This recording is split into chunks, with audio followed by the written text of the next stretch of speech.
Okay, don't worry. Aloha, good morning. I was just feeling really led to read the book of Revelation this morning, and I wanted to share what the Lord was revealing for my ohana today. So in Revelation 8, it talks about the seven seals. And the seven seals are, each time one is opened, there is judgment that comes upon the earth. And it says in the beginning of the book of Revelation that there is a lot of symbology in this, but there is also layers of meaning. And so it's really important that you have a relationship with God and you know how to hear from God, you know how to pray, you know how to listen to his words and what he has to share with you in order to understand what's coming. And my feeling is that, like in Hawaiian, there's kauna to these words, that you'll read a scripture and that might apply for one time, and then it might apply again in, 4 decades, 5 decades, 100 years, that these words were given and that they are alive and they're living. They call it the living word, and that they can be applied to many situations at many times across eternity. So it really just depends on where the Lord leads you in that moment. And this is where I heard Revelation 8 and Revelation 9. Earlier, I thought it was 8-9, but 8-9 is very specific. And 8-9, there's just a lot of symbology and unfolding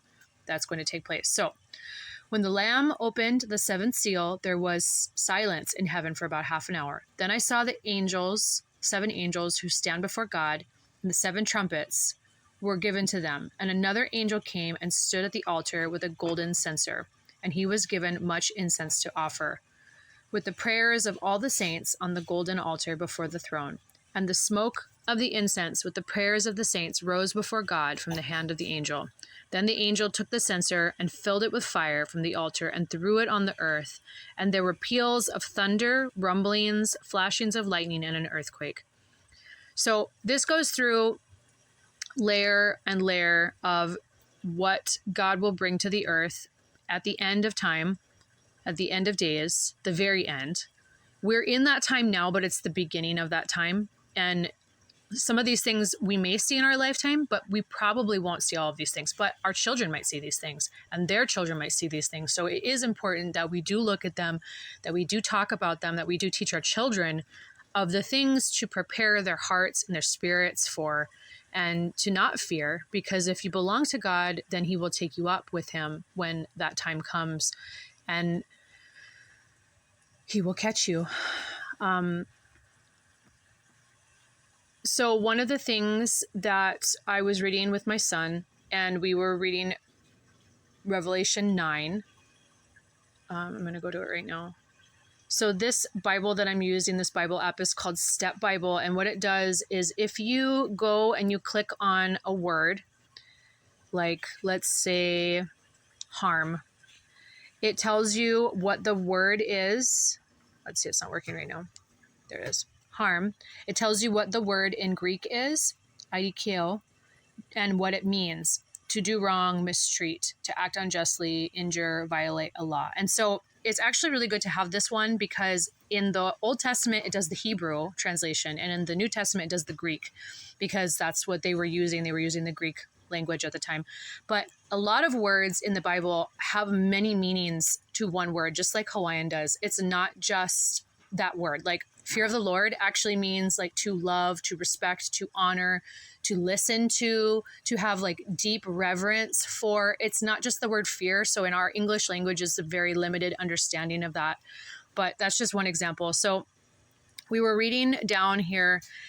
So I asked, my son hears from the Lord very clearly, and I asked him, can you ask God how long before this happens? And he heard 500 years. So this is something that's going to happen well into the future, but I just thought it was very interesting and I wanted to read about it. So I wanted to share about it. So in appearance, the locusts were like horses prepared for battle. On their heads were what looked like crowns of gold, their faces like human faces, their hair like women's hair, and their teeth like lions' teeth. They had breastplates like breastplates of iron, and the noise of their wings was like the noise of many chariots with horses rushing into battle.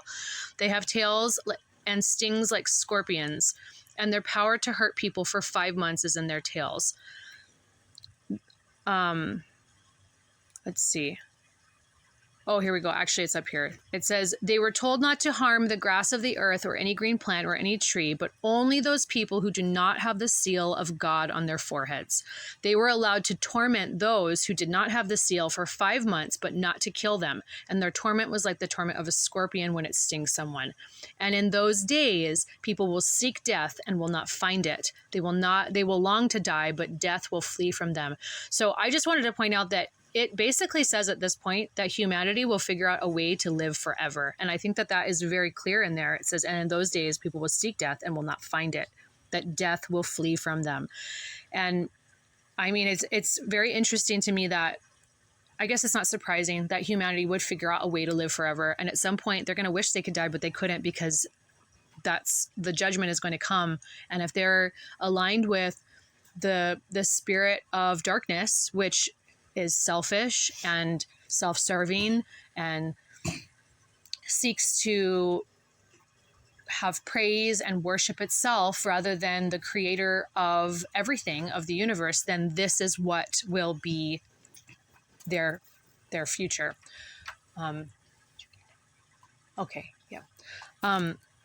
So I just wanted to share that my son said that he heard God tell him this was going to happen in 500 years. And so we were just talking, and I just thought, wow, I think I should share this. Like, why would I keep this for just me and my ohana when there is important information in this to share with people, and that it might bring somebody, I guess, a stirring to keep seeking, to keep digging, to keep knowing, and to bless them and their ohana, and to pass that on to, you know, their future and their line. So anyway, I will try to keep doing these. I think that it's important that we share, and it's not about who it's coming from, but it is about sharing what the Lord shares with us. So don't hide your lamp, and share your light, share the truth, share what God reveals to you. My son also shared today, this morning, when he woke up, that he heard God tell him that we are in the end times, and that he is going to slowly be cleansing the evil of the world day by day. But yeah, sure, if you want to share. He said that he was gonna slowly wipe out the bad people, and yeah, that's what he said to me.